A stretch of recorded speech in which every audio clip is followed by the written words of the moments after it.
내가 이 모든 것들을 보고 해 아래에서 행하는 모든 일을 마음에 두고 살핀즉 사람이 사람을 주장하여 해롭게 하는 때가 있도다. 그런 후에 내가 본즉 악인들은 장사 지낸 바 되어 거룩한 곳을 떠나 그들이 그렇게 행한 성읍 안에서 잊어버린 바 되었으니 이것도 헛되도다. 악한 일에 관한 징벌이 속히 실행되지 아니하므로 인생들이 악을 행하는 데에 마음이 담대하도다. 죄인은 100번이나 악을 행하고도 장수하거니와 또한 내가 아노니 하나님을 경외하여 그를 경외하는 자들은 잘 될 것이요 악인은 잘 되지 못하며 장수하지 못하고 그날이 그림자와 같으리니 이는 하나님을 경외하지 아니함이니라. 세상에서 행해지는 헛된 일이 있나니 곧 악인들의 행위에 따라 벌을 받는 의인들도 있고 의인들의 행위에 따라 상을 받는 악인들도 있다는 것이라. 내가 이르노니 이것도 헛되도다. 이에 내가 희락을 찬양하노니 이는 사람이 먹고 마시고 즐거워하는 것보다 더 나은 것이 해 아래에는 없음이라.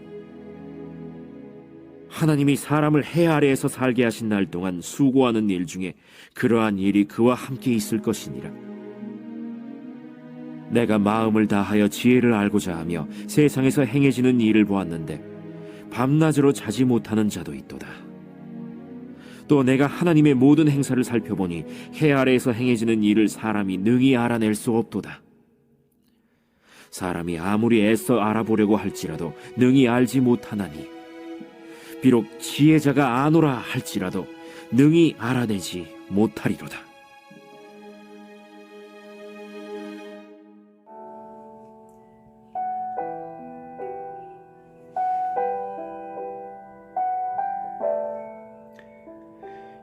대부분의 동화는 권선징악으로 끝을 맺게 됩니다. 그러나 현실에서는 그렇지 않은 경우를 많이 경험하죠. 그래서 어떤 사람들은 하나님이 없다라고 이 단언을 해버리기도 합니다. 그러나 눈에 보이는 것만이 전부는 아니죠. 다 헤아릴 수는 없지만 하나님의 경륜과 이 섭리가 이 땅 가운데 있다라는 것을 우리가 인정을 해야 되는 거죠. 이 전도자는 사람이 사람을 주장하여서 해롭게 하는 때에 대해서 오늘 이야기를 합니다. 그러니까 악한 왕이 등장하거나 나라의 관리가 백성들을 수탈하는 경우 이런 것들이 이에 해당되는 거죠. 그런 악행은 시간이 지나서라도 단죄가 이루어져야 할 텐데 실제로는 어떻습니까? 사람들이 모두 그 악행을 잊어버리게 되고 하나님도 그런 악행을 즉시 징벌하시지 않아서 이 악한 자들은 더 거리낌 없이 악행을 계속하는 그런 현실들을 보게 되죠. 전도자는 하나님이 악인들에게 왜 이렇게 하시는지 답을 제시해 주지는 않습니다. 물론 궁극적인 심판인 이 죽음이 그들을 기다리고 있고 하나님의 때에 각 사람에게 합당한 심판이 실행될 것이다 라는 것을 우리는 알고 있죠. 하지만 우리가 원하는 때 무엇보다도 즉시 악인이 징벌을 받지 않는다는 사실을 인정하고 받아들일 줄도 알아야 되는 거죠. 하나님이 선과 악을 심판하시라는 것을 이 전도자가 지금 의심하는 것은 아니에요. 전도자는 분명히 하나님을 경외하는 자들은 잘 되고 이 악인들은 장수하지 못하고 그날이 그림자와 같다. 그러니까 살아있다 하더라도 죽은 것이나 다름이 없는 그런 시간들을 보내게 된다라고 얘기를 합니다. 진리의 말이죠. 그런데 현실에서는 이 진리가 잘 실현되지 않는 것처럼 보이는 거예요. 심지어는 의인이 악인의 벌을 받기도 하고 악인이 의인처럼 의인의 어떤 상을 받는 일마저 발생하는 그런 일들을 보기도 하는 거죠. 전도자가 이런 세상을 보면서 헛되다라고 탄식을 해요. 그러나 하나님을 원망하거나 또 그렇지는 않죠. 전도자는 그저 세상에서 실제로 일어나는 모든 일들을 우리가 다 이해할 수는 없다라는 사실을 인정하고 있을 뿐이에요. 마치 왕과 의견이 다른 신하가 왕의 명령에 순종하기로 선택해야 한다고 가르쳤던 것처럼 이 전도자는 자신은 깨달을 수 없는 하나님의 이런 영역, 하나님의 어떤 섭리와 주권 이런 것들이 있다라는 것을 겸손하게 인정하고 그것을 믿음으로 받아들이는 것이죠. 자, 그러면서 이제 전도자는 또 우리가 먹고 마시고 즐거워하며 우리의 생애 가운데 수고하는 것, 이것이 제일이다 라는 결론을 다시 한번 반복합니다. 그리고 하나님이 어떻게 의인과 악인을 심판하시는지 알기 위해서 이 밤낮으로 잠을 안 자며 연구하는 사람도 있을 테지만 능히 알아낼 수는 없다라는 말을 여러 번 반복하면서 결론을 내리죠.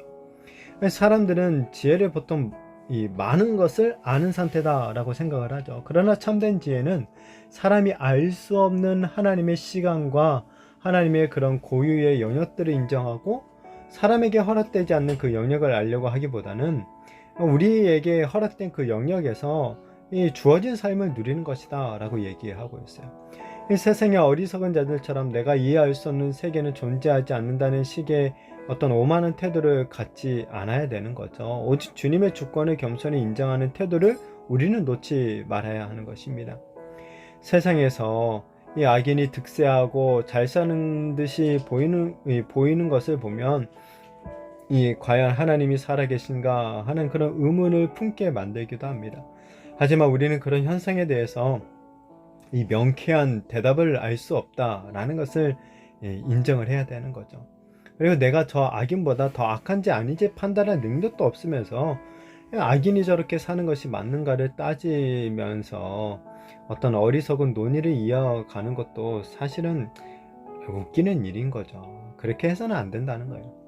더 중요한 건 뭡니까? 우리가 뭐 판단하고 우리가 왜 이건 안 되냐, 왜 하나님은 왜 가만히 있냐, 우리가 우스갯소리로 왜 귀신을 쩌는 것들 안 잡아가냐, 뭐 이런 식으로 우리가 따지고 막 그렇게 얘기할 게 아니라 더 중요한 것은 뭡니까? 우리에게 주어진 삶에 집중하는 태도라는 거예요. 우리의 이 무지함을 갖다 인정하고 헤아릴 수 없는 하나님의 섭리를 믿으면서 하나님께서 우리에게 허락해 주신 그 삶, 일상에 대해서 우리가 감사하고 기뻐하면서 그 안에서 낙을 누리는 게 지혜다라는 것을 말하고 있죠. 바라기는 우리도 우리가 다 알 수는 없지만은 하나님의 주권과 이 섭리와 그런 영역들을 우리가 인정하고 정말 우리에게 주어진 삶에 대해서 감사하며 기뻐하면서 살아갈 수 있는 그런 우리가 되어지기를 예수님의 이름으로 축복합니다.